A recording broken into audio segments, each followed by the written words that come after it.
Mini world cup என்று சொல்லப்படுகின்ற ICC champion trophy 2025 குறிப்பாக 8 வருடங்களுக்கு பின்னர் இந்த தொடர் இடம்பெற்றிருக்கிறது. ஆரம்பத்தில் 1998 முதல் 2006 ஆண்டு வரை 2 வருடங்களுக்கு ஒரு முறை இந்த champion trophy mini world cup இடம்பெற்றிருந்தமை ஞாபகப்படுத்த வேண்டிய ஒரு விடயம். ஆனால் 2006 ஆண்டுக்கு பின்னர் T20 வருகை மற்றும் பிரான்சிஸ் போட்டிகள் என்று பல காரணங்கள் காரணமாக 2009, 13 மற்றும் 2017களிலே இந்த தொடர் இடம்பெற்றிருந்தது.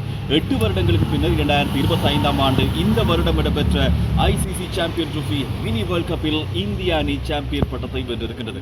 கடந்த வருடம் 2017 ஆண்டு இந்திய அணி பாகிஸ்தானுடன் இறுதிப் போட்டியிலே விளையாடி தோல்வியை சந்தித்திருந்தது. ஆனால் இந்த முறை நியூசிலாந்து இறுதிப் போட்டிகளை தோற்கடித்து இந்திய அணி வெற்றி பெற்றிருக்கிறது. குறிப்பாக 8 நாடுகள் பங்கேற்ற போட்டிகள், இந்திய அணி விளையாடிய போட்டிகள் அனைத்தும் துபாயில் இடம்பெற, ஏனைய போட்டிகள் அனைத்துமே பாகிஸ்தானில் இடம்பெற்றிருந்தமை குறிப்பிட்டு சொல்லக்கூடிய ஒரு விடயமாகும். எனவே ரோஹித் சர்மாவினுடைய தலைமையிலான இந்திய அணி இந்த முறை சாம்பியன் பட்டத்தை வென்றிருக்கிறது. மினி வேர்ல்ட் கப், அதாவது ஐசிசி சாம்பியன் ட்ரோஃபியிலே 3 தடவைகள் சாம்பியன் பட்டத்தை வென்ற பெருமை இப்பொழுது இந்தியாவை சாருகின்றது.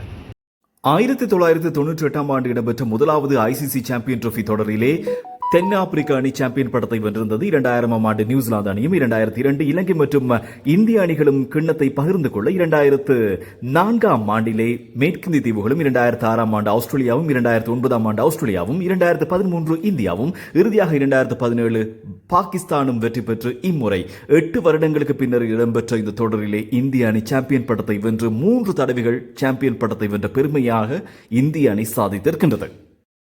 முதலில் துடுப்படுத்தாடி இருந்த நியூசிலாந்து அணி 251 ஓட்டங்களை பெற்றுக் கொண்டது. 7 விக்கெட்டுகளை இழந்து துடுப்பாட்டத்தில் ரச்சின் ரவீந்திரா 37 ஓட்டங்களை பெற்றுக் கொடுத்திருந்தார். அதேபோன்று டேரில் மிச்சல் 63 ஓட்டங்களை அணிக்காக குவித்திருந்தார். அதேபோன்று கிளென் பிலிப்ஸ் 34 ஓட்டங்களையும், மிச்சல் பிரைஸ்வெல் 53 ஓட்டங்களையும் பெற்றுக்கொள்ள வில்லியம்சன் 11 ஓட்டங்களோடு ஆட்டமிழந்திருந்தார். இந்திய அணியின் பந்து வீச்சிலே வருண் சக்கரவர்த்தி 45 ஓட்டங்களுக்கு 2 விக்கெட்டுகளை வீழ்த்த, குல்தீப் யாதவ் 40 ஓட்டங்களுக்கு 2 விக்கெட்டுகளை வீழ்த்தியிருந்தார். ரவீந்திர ஜடேஜா மற்றும் ஷமி ஆகியோர் தலா ஒவ்வொரு விக்கெட்டுகளையும் வீழ்த்தியிருந்தார்கள். பதிலுக்கு துடுப்படுத்தாட வந்த இந்திய அணி 4 விக்கெட்டுகளினால் வெற்றி பெற்றிருந்தது. இந்திய அணியினுடைய துடுப்பாட்டத்தில் ஆரம்பம் சிறப்பாக அமைந்திருந்தது.